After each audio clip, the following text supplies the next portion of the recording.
రోహితుడి పలాయనం, హరిశ్చంద్రుడికి జలోదరం. వరుణుడు రావడం, తన తండ్రి ఏకాంతంలో ఏదో బతిమాలడం, కాళ్ళ మీద పడటం, వరుణుడు బెదిరిస్తున్నట్టు చూపుడు వేలు విసరడం, ఇదంతా దూరం నుంచే గమనించాడు రోహితుడు. ఏమిటి కదా అని ఆరా తీశాడు. విషయమంతా అర్థమయ్యింది. తన తండ్రి పడుతున్న ఆవేదన తెలిసింది. తాను యజ్ఞపశువు కాక తప్పదని గ్రహించాడు. తన ఈడు మంత్రిపుత్రులతో చర్చించాడు. ఒక నిశ్చయానికి వచ్చాడు. ఎవరికీ చెప్పకుండా అడవులకు పారిపోయాడు. తెల్లవారుతూనే హరిశ్చంద్రుడికి ఈ వార్త తెలిసింది. దంపతులిద్దరూ దారుణంగా విలపించారు. నెమ్మదిగా తేరుకొని దేశమంతటా గాలించండని దూతలను పంపించాడు. కొంతకాలం గడిచింది. సమావర్తన కర్మ గడువు దాటిపోయింది. వరుణుడు వచ్చాడు. యజ్ఞం చేయవేమని కఠినంగా ప్రశ్నించాడు. హరిశ్చంద్రుడు బోరుమన్నాడు. ఇంకెక్కడి యజ్ఞం? భయపడి రోహితుడు ఎటో పారిపోయాడు.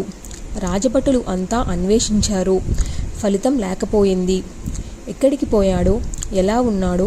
మహానుభావ, ఇప్పుడు నన్ను ఏం చేయమంటావు? ఇందులో నా తప్పు ఏమీ లేదు. అంతా మా దురదృష్టం అన్నాడు. వరుణుడు నమ్మలేదు. వంచన అనుకున్నాడు. క్రోధావిష్టుడు అయ్యాడు. నీకు జలోదర వ్యాధి సంభవించుగాక అని శపించాడు. వరుణలోకానికి వెళ్ళిపోయాడు. హరిశ్చంద్రుడికి ఆ క్షణంలోనే ఆ వ్యాధి ప్రారంభమయ్యింది. బాధ భరించలేక మెలికలు తిరిగిపోతున్నాడు. కుమారుడు పారిపోయాడని దుఃఖిస్తుంటే ఈ జలోదరం ఒకటి గోరు చుట్టు మీద రోకలిపోటులాగా. దంపతులు దారుణంగా నలిగిపోయారు. అడవిలో తలదాచుకుంటున్న రోహితుడికి ఈ వార్త తెలిసింది. తాను అడవికి వచ్చేసి అప్పటికే సంవత్సరం దాటిపోయింది. ఏడాది పొడవునా తండ్రి ఎంత బాధపడి ఉంటాడో, తల్లి ఎంతగా బెంగపడి ఉంటుందో. వెంటనే బయలుదేరి రాజధానికి పోదామనుకున్నాడు. సరిగ్గా అదే సమయానికి ఇంద్రుడు బ్రాహ్మణ రూపంలో వచ్చి రోహితుణ్ణి వారించాడు. చిన్నవాడివి, రాజనీతి నీకు ఇంకా తెలియనట్టుంది. అందుకే ఇంటికి వెళదామనుకుంటున్నావు.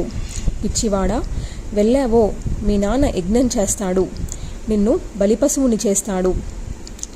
ఏ ప్రాణికైనా సరే అత్యంత ప్రీతిపాత్రమైనవి ప్రాణాలే. అటు తర్వాతనే పుత్ర, ధార, ధనాదులన్నీ. మీ నాన్నకు అంతే. తన ప్రాణాలు కాపాడుకోవడం కోసం నిన్ను బలిచేసి హోమగుండంలో వేల్చి రోగ విముక్తుడవుతాడు. అంచేత నువ్వు ఇప్పుడు రాజధానికి వెళ్ళకు. మీ తండ్రికి ఎలాగూ వయసు అయిపోయింది. ఈవేలో రేపో హరి అంటాడు. అప్పుడు వెళ్ళి రాజ్యం ఏలుకుందువు గాని అని ప్రబోధించాడు. రోహితుడు ఆగిపోయాడు.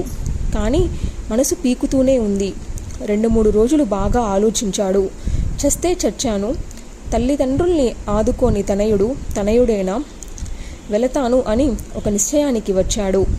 బయలుదేరుతున్నంతలోనే మళ్ళీ ఇంద్రుడు అదే వృద్ధ బ్రాహ్మణ రూపంలో వచ్చాడు. ఇంకా యుక్తియుక్తంగా ఉపస్సించి మళ్ళీ వారించాడు. అజీగర్తుడి ధనలోభం. హరిశ్చంద్రుడు రోగబాధను తట్టుకోలేక వశిష్ఠుల వారిని ఉపాయం అడిగాడు. ఎవరైనా ఒక బ్రాహ్మణ బాలుణ్ణి అడిగినంత ధనమిచ్చి కొని బలి పశువును చేసి యజ్ఞం నిర్వహించమని వశిష్ఠుడు సలహా చెప్పాడు. 10 రకాల పుత్రులను చెప్పాయి ఈ ధర్మశాస్త్రాలు. అందులో ఇలాంటి క్రయపుత్రుడొకడు. అంచేత ఇలా చేస్తే వరుణుడు ప్రసన్నుడవుతాడు. నీ రోగం కుదురుతుంది. ధనలోభంతో ఎవరైనా కొడుకుల్ని నీకు అమ్మవచ్చు, ప్రయత్నించమన్నాడు. రాజు వెంటనే మంత్రులను పురమాయించాడు. ఒక ఊర్లో అజీగర్తుడనే నిరుపేద బ్రాహ్మణుడున్నాడు. అతడికి 3 కొడుకులు. సంసారం ఈదలేక నానా అవస్థలు పడుతున్నాడు. పెద్దవాడి పేరు సునఃపుచ్చుడు, రెండవ వాడి పేరు సునఃసేపుడు, మూడో వాడి పేరు సునోలాంగులుడు. ఆకలి తట్టుకోలేక వీరిలో ఒకడిని అమ్మేయడానికి సిద్ధపడ్డాడు. అయితే ఎవడిని అమ్మాలి అని మీమాంస వచ్చింది. ఉత్తర క్రియలకు అధికారి కనుక జ్యేష్ఠుణ్ణి అమ్మను అన్నాడు. కడుగుట్టు బిడ్డ ఇష్టుడు కనుక అమ్మడానికి వీల్లేదు అంది భార్య. ఇద్దరూ కలిసి మధ్యముణ్ణి 100 గోవులకు అమ్మేశారు. సునస్సేపుడు బోరుబోరున విలపించాడు. రాజభటులు బలవంతంగా తీసుకువచ్చేశారు. వెంటనే అతడిని యూపానికి బంధించి హరిశ్చంద్రుడు నరమేధ యజ్ఞం ఆరంభించాడు. ఋత్వికులుగా వచ్చిన మునీశ్వరుల మనస్సులు విలువిలలాడాయి. పసిబాలుణ్ణి బలివ్వడానికి చేతులు రాలేదు. నరకవలసిన విప్రుడు నేను ఈ ఘాతుకం చెయ్యలేనంటూ కత్తి విసిరేసి వెళ్ళిపోయాడు. హరిశ్చంద్రుడు అవాక్కయ్యాడు.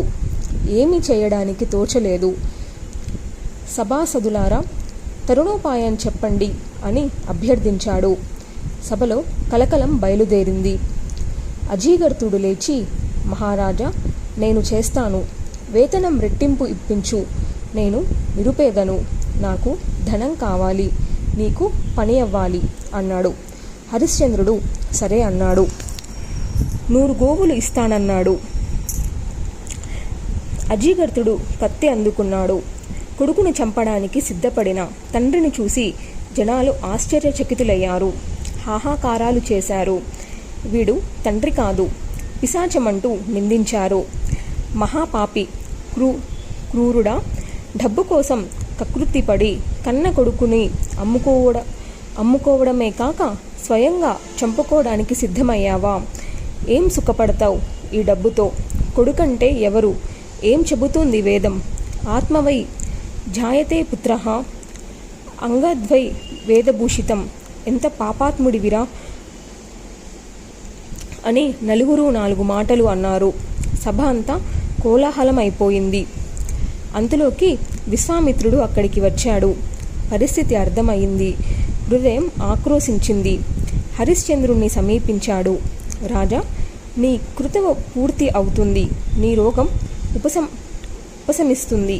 కంగారు పడకు. ఒక విషయం తెలుసుకో. దయకు మించిన పుణ్యం లేదు, హింసకు మించిన పాపం లేదు. ఆత్మదేహాన్ని రక్షించుకోవడం కోసం పరదేహాన్ని ఖండించడం ఏ రకంగానూ సమర్థనీయం కాదు. సర్వభూతాలను దయగా చూస్తే జగత్పతి సంతోషిస్తాడు. అంతకు మించిన శాంతి లేదు, సౌఖ్యం లేదు. ఆత్మవత్సర్వభూతాన్ని అనే విదోక్తిని మరచిపోకు. అందరికీ ప్రియంగా జీవించాలి. ఒకరిని చంపి మనం సుఖపడదామనుకోవడం వట్టి భ్రమ. ఏ వైరం ఉందని నువ్వు ఈ బాలుణ్ణి సంహరిస్తున్నావు? చెప్పు. ఇప్పుడు నువ్వు చంపితే పై జన్మలో ఈ ప్రాణి నిన్ను చంపుతుంది. పోనీ మీ ఇద్దరికి గత జన్మల వైరం ఏమైనా ఉందా? నీకు తెలిసిందా? ఏదైనా చెప్పు, వింటాను. ఈ అజీగర్తుడు పరమ దుర్మార్గుడు కనుకనే కొడుకును నీకు విక్రయించాడు. ధనలోభం ఎంత పాపమైనా చేయిస్తుంది. ఎవరైనా ఎక్కువ మంది పుత్రులు కలగాలని కోరుకుంటారు. ఒకడైనా గయకు వెళతాడని, పిండ ప్రదానం చేస్తాడని ఆశ.